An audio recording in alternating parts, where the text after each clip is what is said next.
The man lying on the street corner looked at LeBron and said, "Please don't tell anyone. You'll be shocked when you find out who he is." December 23, the streets of downtown Los Angeles were unusually quiet for a Saturday evening, the holiday season keeping most people indoors with their families. LeBron James was driving alone through the city after finishing a late training session, his mind occupied with the upcoming Christmas games and the weight of another championship chase. The Lakers had been struggling that season, and at 38 years old, LeBron felt the pressure of time running out on his legendary career. The training session had been particularly grueling. Coach Darvin Ham had pushed the team hard, focusing on defensive rotations and late-game execution. LeBron's body ached in ways that reminded him he wasn't the 18-year-old phenom who had entered the league straight from high school anymore. His knees creaked as he walked to his car, his lower back tight from the wear and tear of 2 decades in the NBA. As his black Range Rover moved through the familiar streets of LA, LeBron's thoughts drifted to his childhood in Akron, Ohio. Christmas had always been a complicated time for him growing up. His mother Gloria had worked multiple jobs to keep them afloat, and there hadn't always been money for presents or big family dinners. Basketball had been his escape, his refuge, his hope for a better future. But nothing could have prepared him for the encounter that would change both his life and the life of a forgotten legend. But the truly shocking part was what happened when LeBron decided to stop and help. As his Range Rover stopped at a red light near Skid Row, LeBron's attention was drawn to a figure huddled against the brick wall of an abandoned building. The area was known for its large homeless population, and LeBron had driven through it countless times over his years in Los Angeles. But tonight was different. Tonight, something made him really look. The man was wrapped in layers of dirty blankets, a worn Lakers baseball cap pulled low over his face, completely invisible to the stream of cars passing by. His shopping cart contained what appeared to be his entire worldly possessions, a few tattered bags, some bottles, and a piece of cardboard that probably served as his bed.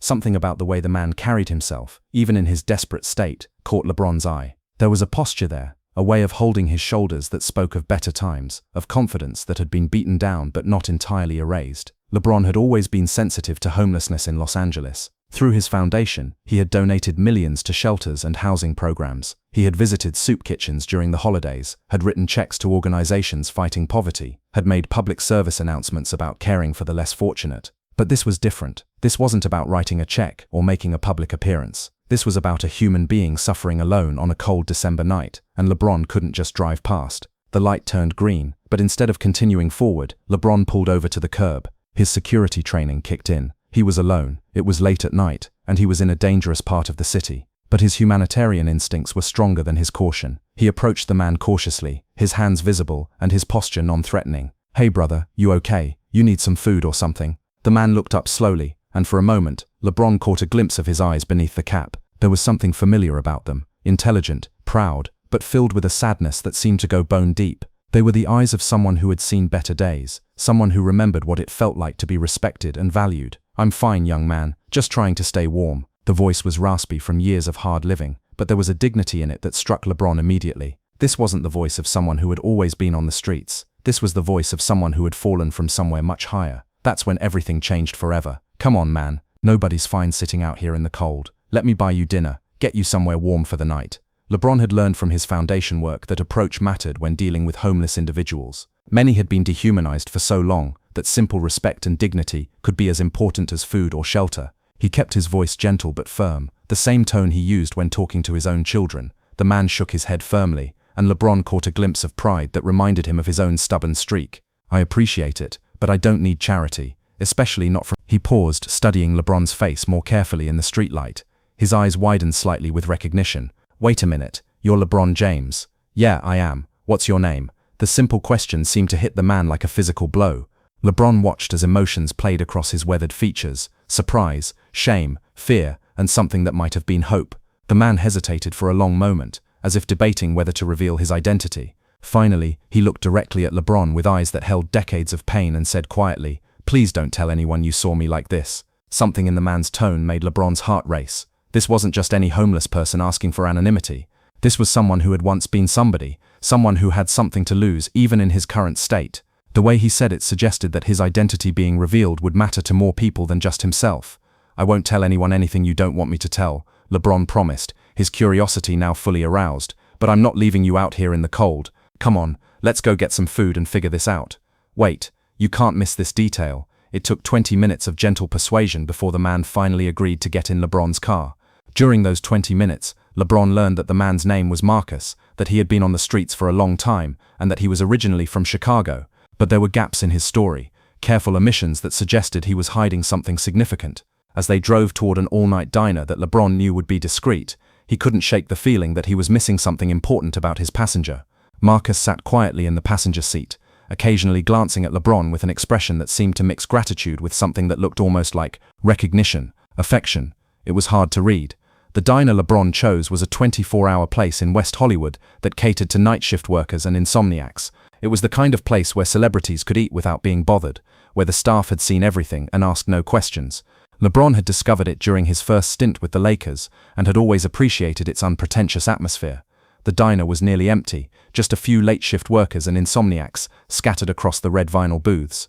LeBron chose a corner table where they could talk privately, and for the first time he got a clear look at Marcus in the fluorescent lighting.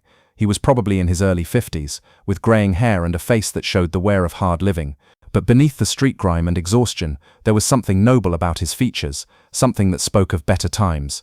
His hands, LeBron noticed, were the hands of an athlete, long fingers, strong wrists, the kind of hands that had once done something requiring precision and skill. "You know," LeBron said as they waited for their food, "you look familiar to me. Have we met before?" Marcus smiled sadly, a smile that contained multitudes of regret and lost possibilities.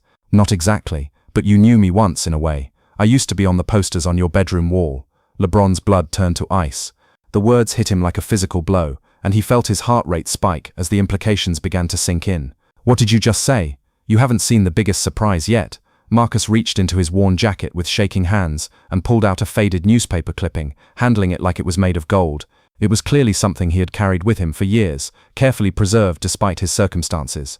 The paper was yellowed with age, soft from being folded and unfolded countless times. It was a sports page from the Chicago Tribune, dated April 15, 1994, featuring a photo of a young, athletic black man in a Chicago Bulls uniform, mid-dunk, his face contorted with the effort and joy of flight.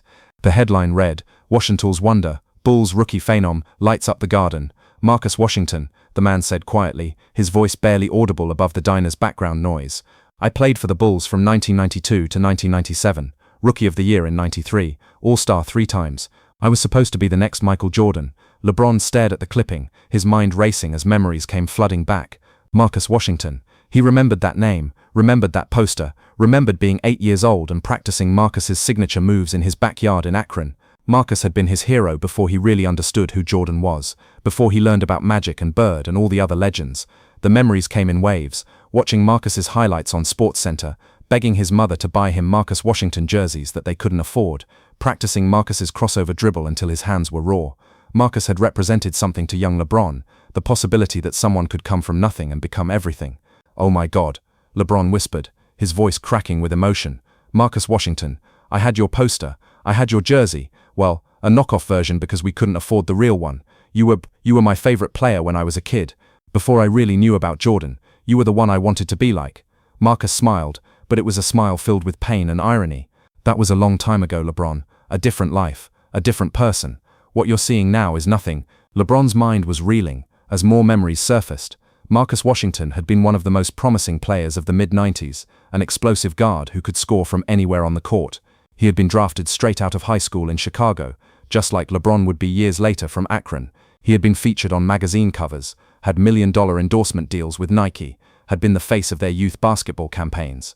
LeBron remembered the commercials, Marcus telling kids to dream big, play hard, while wearing the latest Nike shoes. He remembered the video games where Marcus was one of the highest-rated players.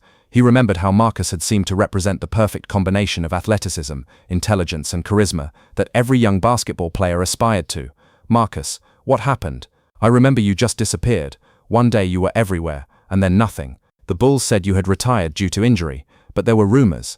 Marcus looked down at his hands, rough and scarred from years of street living, so different from the soft, pampered hands of a professional athlete. "That's a long story, LeBron, and it's not a pretty one. I've got time, and I want to hear it." The waitress brought their food, a simple meal of eggs, bacon and toast that Marcus attacked with the hunger of someone who didn't know when his next meal would come. LeBron barely touched his own plate, too fascinated and horrified by the transformation of his childhood hero to think about eating. Over the next 2 hours, Marcus told LeBron a story that would haunt him for the rest of his life. It was a story of fame, fortune, addiction, betrayal, and the brutal reality of how quickly a life can fall apart when the spotlight goes out. You won't believe this. It started with an injury in '96, Marcus began, his voice growing stronger as he told his story. Torn ACL in a playoff game against the Heat. The doctors gave me painkillers for the recovery, OxyContin, Percocet, heavy stuff, and I got hooked fast, but I was young and stupid, and I thought I was invincible. LeBron listened in silence as Marcus described how his addiction had spiraled out of control with frightening speed. The pills had taken away not just his physical pain, but the emotional pain of the pressure, the expectations, the constant scrutiny that came with being a professional athlete. At first I could still play, Marcus continued. The pills actually helped my performance for a while. I felt no pain, no fear, no anxiety. I was playing the best basketball of my life, but then I needed more and more to get the same effect. Marcus described how he had started missing practices and games, how his performance had suffered when he couldn't get pills, how he had begun buying drugs from street dealers when team doctors cut him off. The Bulls organization had tried to help, sending him to treatment facilities and providing counseling, but Marcus had been too deep in denial to accept help. They had to make a choice, Marcus said with brutal honesty: keep a drug addict who was becoming unreliable, or cut their losses. Phil Jackson actually cried when he told me they were releasing me. He said I was like a son to him, but he couldn't enable my addiction anymore. LeBron felt tears forming in his eyes. This man had been his childhood hero, the player he had dreamed of becoming, and he had been fighting a battle that LeBron was only now beginning to understand. The incredible truth unfolds. The NBA tried to help, Marcus continued, his voice growing quieter as he relived the painful memories. They put me in rehab 3 times between 1997 and 2000, but I wasn't ready to get clean. I was angry, bitter, convinced that everyone had given up on me too quickly. Marcus's voice grew quieter as he described the years that followed his NBA career. Other teams had given him chances, overseas leagues, minor leagues, even some NBA teams willing to take a risk on his talent, but his addiction had always sabotaged them. He would get clean for a few months, play well enough to earn a contract, then relapse and destroy everything again. By 2000, I was broke and homeless, Marcus said with devastating simplicity. I had burned through my NBA earnings, lost my endorsement deals, alienated my family and friends. My mother stopped taking my calls. My fiancé left me. Everyone I had ever trusted had been hurt by my addiction. LeBron felt physically sick hearing this. He thought about his own career, his own pressures, his own moments of weakness. How easily could this have been him? How many bad decisions or unlucky breaks separated him from sitting where Marcus was sitting? I spent the next 23 years living on the streets, in shelters, anywhere I could find a place to sleep, Marcus continued. I've been arrested dozens of times for petty crimes, been beaten up, robbed, hospitalized. I've slept in parks, under bridges, in abandoned buildings. I've eaten out of garbage cans and begged for change on street corners. The scope of Marcus's fall was staggering. From NBA All-Star to street beggar in less than a decade, then 2 decades of homelessness and addiction. LeBron tried to imagine what that journey must have been like. The daily humiliations and degradations, the constant struggle for survival. But the real turning point came when Marcus revealed the most heartbreaking detail. Marcus, why didn't you reach out to anyone? The NBA has programs. Other players would have helped. Marcus shook his head with a bitter laugh. Pride. LeBron. Stupid, destructive pride. I was embarrassed. I was ashamed. I didn't want anyone to see what I had become. But more than that, Marcus paused, struggling with what he was about to reveal. More than that, I didn't think I deserved help. I had been given everything. Talent, opportunity, wealth, fame, and I had thrown it all away. I convinced myself that I deserved to suffer, that this was my punishment for wasting the gifts I had been given. LeBron felt his heart breaking as he listened to Marcus describe the self-hatred and guilt that had kept him trapped in addiction and homelessness for over 2 decades. And there was something else, Marcus said quietly. I kept following your career, LeBron, from your high school days, through your time in Cleveland, Miami, back to Cleveland, then to LA. I would watch your games on television, in shelters and libraries. I was so proud of you, but also so jealous and bitter. LeBron was stunned. You were following my career. Every game I could. You were everything I should have been, everything I could have been, if I hadn't screwed up my life. Watching you succeed was both inspiring and torturous. I was proud of the kid who used to have my poster on his wall, but I was also constantly reminded of my own failures. And then LeBron made a decision that would change both their lives forever. As the night wore on, Marcus shared details that broke LeBron's heart. He talked about the nights when he had considered suicide, the times when only the memory of basketball had kept him going. He talked about watching LeBron's championship celebrations and feeling a mixture of joy and devastating sadness. You know what's funny? Marcus said with a bitter laugh.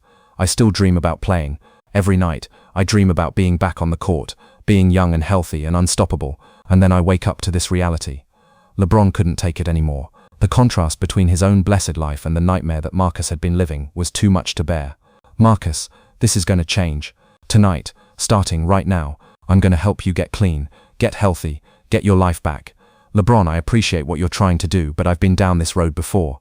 I've been to rehab. I've tried to get clean. I've had people try to help me. I always screw it up. I'm 51 years old, and I've been an addict for almost 30 years. Some people are just too broken to fix. No, LeBron said firmly, his voice carrying the same authority he used in clutch moments on the basketball court. That's not true. You're not too broken. You're sitting here telling me your story, which means you haven't given up completely, and I'm not going to give up on you either. LeBron pulled out his phone and started making calls. It was 4 in the morning, but he didn't care. He called his personal physician, Dr. Chris Harden, waking him up to discuss addiction treatment options. He called his financial advisor to discuss setting up support systems. He called his real estate agent about finding housing. He called his lawyer about legal issues that might arise. Within 2 hours, LeBron had arranged for Marcus to check into Passages Malibu, one of the most exclusive addiction treatment facilities in California. He had secured him a small apartment in a sober living community for after his treatment.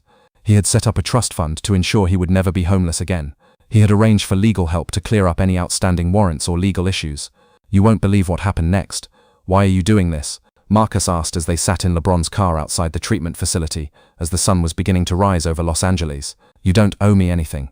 You don't even really know me anymore. I'm not the person you had on your wall. LeBron thought about the question for a long moment, watching the sunrise paint the sky in shades of pink and gold. It was a beautiful morning, full of possibility and hope, a stark contrast to the dark night they had just shared. Marcus, when I was 8 years old and my mum was working 3 jobs, and we were moving from apartment to apartment because we couldn't afford rent, basketball was the only thing that made sense to me, and you were the reason I fell in love with the game. LeBron's voice broke slightly as he continued. I used to watch your highlights over and over on our old VHS player, practicing your moves until my mum would yell at me to come inside for dinner. You made me believe that a kid from nothing could become something special. You showed me that basketball could be a way out of poverty and struggle. LeBron paused, gathering his thoughts and emotions. So in a way, everything I've accomplished, the championships, the money, the foundation, the platform I have to help people, all of it started with you. You planted the seed that grew into my entire life. How could I not help you when you need it most?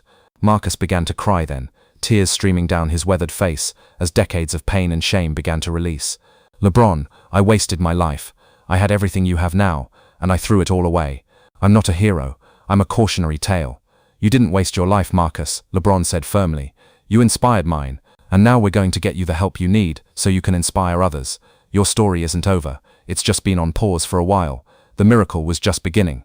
Marcus successfully completed his 90-day treatment program at Passages Malibu, and LeBron visited him every week, often bringing his children to meet their father's childhood hero.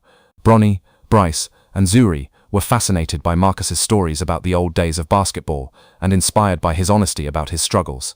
But the real breakthrough came when Marcus decided to share his story publicly, working with LeBron to create a documentary about addiction and redemption in professional sports. The decision to go public was terrifying for Marcus, who had hidden from the world for over 2 decades. I want kids to know that fame and money don't protect you from addiction, Marcus said during one of their conversations. I want them to know that it's okay to ask for help, that recovery is possible, that your worst moment doesn't have to define your whole life. The documentary, titled The Fall and Rise of Marcus Washington, took 2 years to complete. It featured interviews with Marcus, LeBron, former Bulls teammates, coaches, and family members. It showed Marcus returning to Chicago for the first time in decades, visiting his old high school, and meeting with young athletes about the dangers of addiction. The documentary premiered at the Sundance Film Festival and won the award for Best Documentary. But more importantly, it inspired hundreds of former athletes to seek help for their own struggles with addiction, mental health, and financial problems. The NBA established a new program specifically for former players, and other professional sports leagues followed suit. And then something incredible happened that shocked the sports world. 6 months after Marcus completed his treatment, LeBron announced the creation of the Second Chance Foundation, specifically designed to help former professional athletes who had fallen on hard times. Marcus became the foundation's first spokesperson and program director, a role that gave his life new purpose and meaning. Athletes face unique challenges when their careers end, LeBron explained at the foundation's launch event at the Staples Center. The transition from fame and adulation to ordinary life can be devastating. The pressure, the money, the lifestyle, it can all disappear overnight. We want to make sure no former athlete ever feels alone or forgotten. The foundation provided addiction treatment, mental health counseling, job training, and financial assistance to hundreds of former professional athletes from all sports. But Marcus remained its most powerful advocate, traveling to high schools and colleges across the country to share his story with young athletes. His message was simple but powerful: you are more than your sport. You are more than your worst mistake, and it's never too late to ask for help. The years passed, and something beautiful began to grow. By 2025, Marcus had been sober for 2 years and had become one of the most respected voices in sports addiction recovery. He had written a best-selling book about his experiences called From the Court to the Street and Back, had been featured on major television programs like 60 Minutes and Oprah, and had helped countless other athletes find their way back from rock bottom. But the most meaningful moment came when LeBron invited Marcus to be his guest at the 2025 NBA All-Star Game in Indianapolis. As they sat courtside, watching the next generation of basketball stars showcase their talents, Marcus turned to LeBron with tears in his eyes. "You know, LeBron, I spent 23 years thinking my story was over. I thought I was just a cautionary tale, a reminder of wasted potential and squandered opportunities. But meeting you that night changed everything. You helped me realize that my story wasn't over. It was just beginning a new chapter." LeBron smiled, watching the young players on the court with the wisdom that comes from age and experience. "Marcus, your first chapter was about basketball success. Your second chapter was about failure and addiction. But this third chapter, this is about redemption and helping others, and I think it might be your greatest chapter yet." But the story was about to take another incredible turn. During the All-Star weekend, something unexpected happened that would define the next phase of both Marcus and LeBron's lives. A young player named Jamie Rodriguez, a rookie with the Sacramento Kings who had been struggling with anxiety and depression, approached Marcus after his speaking engagement at the NBA's Mental Health Awareness event. "Mr. Washington, I saw your documentary. I've been having a hard time dealing with the pressure of the NBA, and I've been thinking about using drugs to cope with the stress. My agent says I should just tough it out, but I'm scared. Can you help me?" Marcus immediately called LeBron, and together they spent the weekend helping Jamie get connected with mental health professionals and support systems. They arranged for him to speak with other players who had dealt with similar issues, connected him with a therapist who specialized in athlete mental health, and made sure he had a support network in place. It was the first of what would become hundreds of interventions they would perform together over the years, creating an informal network of current and former players who looked out for each other's mental health and well-being. "This is why we do this work," LeBron told Marcus as they flew back to Los Angeles after the All-Star weekend. "Not for the documentaries or the awards or the recognition, for moments like this, when we can prevent someone else from going through what you went through."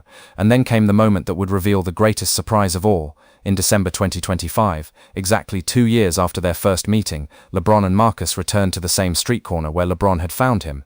But this time, they weren't alone. They were accompanied by a film crew documenting their story for a follow-up documentary, and they were launching a new initiative to provide direct services to homeless individuals in Los Angeles. The initiative, called Corner to Court, would place social workers and addiction counselors at strategic locations throughout the city to help homeless individuals get connected with services. Marcus would train the workers, drawing on his own experience of life on the streets.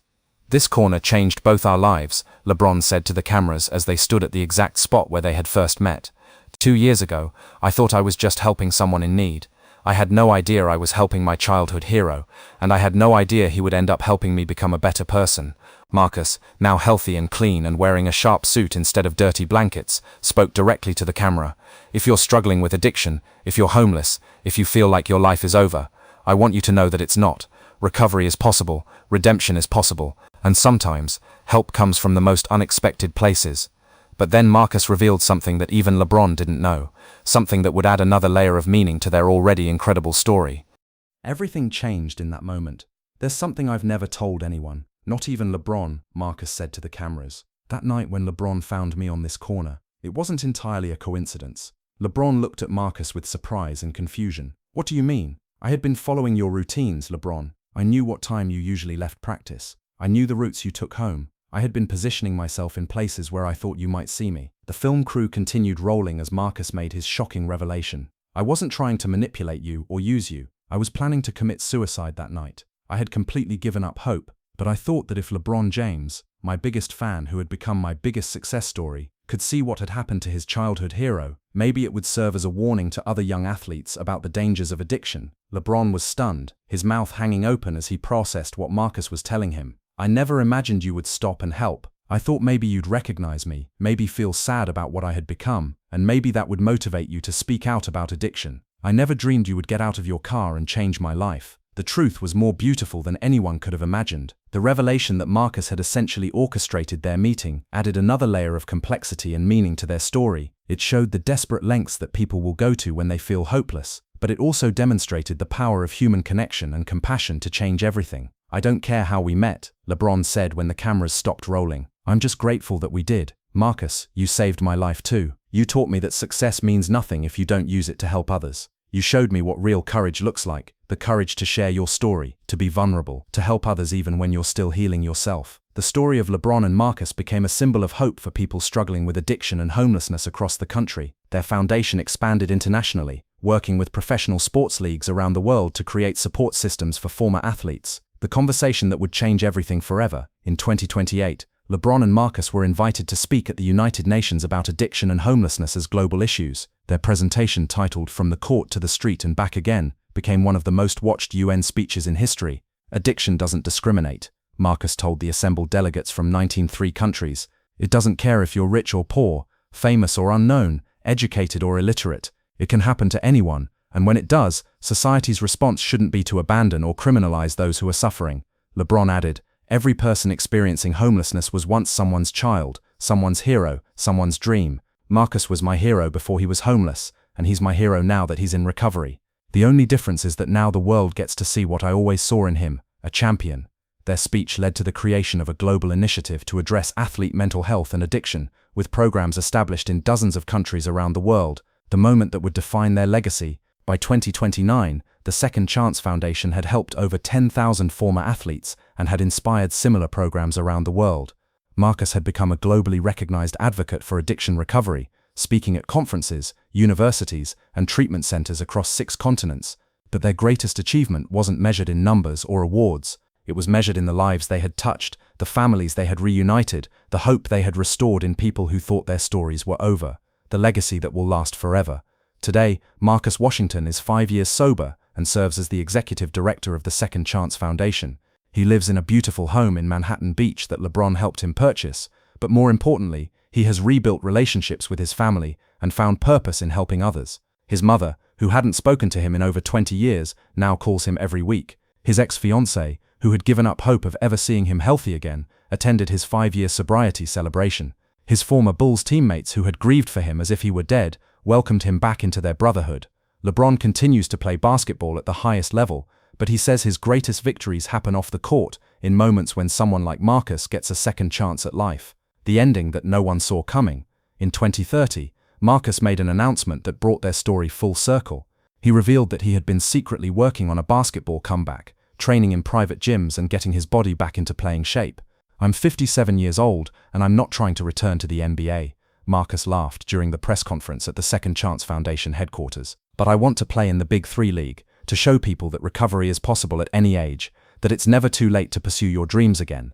LeBron, now in his mid-40s and nearing the end of his own career, was in the audience cheering as Marcus announced his comeback. "I can't wait to see my childhood hero back on the court where he belongs," LeBron said. Marcus did make the Big 3 roster, becoming the oldest player in the league's history. He played for 2 seasons, not as the superstar he once was, but as a symbol of hope and redemption. Every game was a victory, every basket a reminder that it's never too late to start over. The truth that changes everything. Marcus's story teaches us that addiction can happen to anyone, but recovery is always possible with the right support and determination. His journey from NBA star to homeless addict to global advocate shows that our worst moments don't have to define our entire lives. More importantly, LeBron's response to finding his childhood hero in such desperate circumstances reminds us that true greatness isn't measured by championships or money, but by how we treat people when they need us most. The final lesson that will echo through eternity. LeBron often reflects on that December night when he decided to stop and help a homeless man. "I thought I was just buying someone dinner," he says. "I had no idea I was saving my hero, and I had no idea he was going to end up saving me right back." And that's how a chance encounter on a cold December night became a story of redemption, recovery, and the power of human connection to change everything. The GOAT debate will never end. But this much is certain. LeBron's greatest assist wasn't on a basketball court. It was on a street corner in Los Angeles, when he helped his childhood hero find his way back to life. Every time someone in recovery shares their story, every time a homeless person gets a second chance, every time hope is restored where there was only despair, Marcus and LeBron's legacy lives on. Final words from Marcus. LeBron found me when I was lost, but more importantly, he helped me find myself again. And now, together, we're helping others find their way back home.